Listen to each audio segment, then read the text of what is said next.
ኦኬ ቤተሰቦች እንደምናችሁ ደህና አደራችሁ ወይ? አሁን ደግሞ አጭር እንትን ለማሳየት ነው የመጣሁት። ሁለት እንትኖች አሁን ስኪል ስታስተምሩ፣ ለምሳሌ እጅ መታጠም ስታስተምሩ እንዴት አድርጋችሁ ትከፋፍላላችሁ እና ስታስተምሩት እንዴት ነው መንገዱ ማለት ነው። ሁለት መጦች አለው በኤቢ ላይ። አሁን ፎርዋርድ ቼኒንግ የሚባለው ወደፊት ሰንሰለት፣ ባክወርድ ቼኒንግ ደግሞ ወይ ወደ የኋላ ሰንሰለት። ምን ማለት ነው? እስኪ ልክ እንደ ሰንሰለት ማለት ነው። እያንዳንዱ ስቴፕ እንደ ሰንሰለት የተከፋፈለ ነው።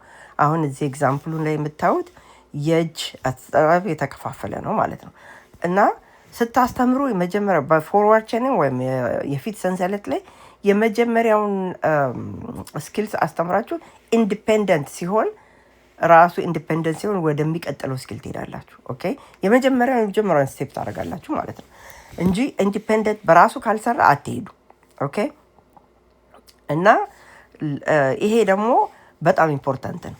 እና የፎርዋርድ ቼኒንግ ደግሞ ባክወርድ ቼኒንግ ደግሞ የሚባለው ሁሉን ነገር እጅ በእጅ ራሳችሁ እየረዳችሁ አስተምራችሁ መጨረሻዋን ስቴፕ ብቻ ልጃችሁ ኢንዲፔንደንት ይሰራ ታደርጋላችሁ። ይሄ ማለት ምንድነው? ሰክሰስፉል ሆን ልጆቻችሁ በትንሽ ሰክሰስፉል እንዲሆኑና ይሄ ሪዛልቱን ሲያዩ እንትን ይላል። ኦቨርዌልም አይሆንም። ራይት አሁን ለመድገም ያህል እያንዳንዷን ስኪል በትናንሹ ከፋፍላችሁ ፎርዋርድ ቼኒንግ ማለት ወይም የፊት ሰንሰለት አንዷን ሰንሰለት ብቻ አንዷ የተከፈለችዋን ሰንሰለት ብቻ ኢንዲፔንደንትሊ እንዲሰራ ታደርጋለ። ሌላውን ግን እናንተ እጅ በእጅ በሰፖርት በመርዳት ነው የምታሰጉት።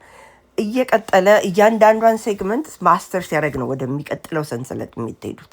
ኦኬ ይሄ በጣም ኢምፖርታንት ነው። ለምን ሁሉን በአንድ ጊዜ ልታስተምሩ አትችሉም። ልጆቻችሁም ደግሞ ዊሊንግ ላይ አያረጉም። ይሄንን ሰክሰስ የሚሆኑት በትንንሹ ስትከፋፍሉና እንትን ስትሉ ነው። ጥያቄ ካላችሁ ንገሩኝ፣ እመልሳለሁ። ፕሊዝ ለሚ ነው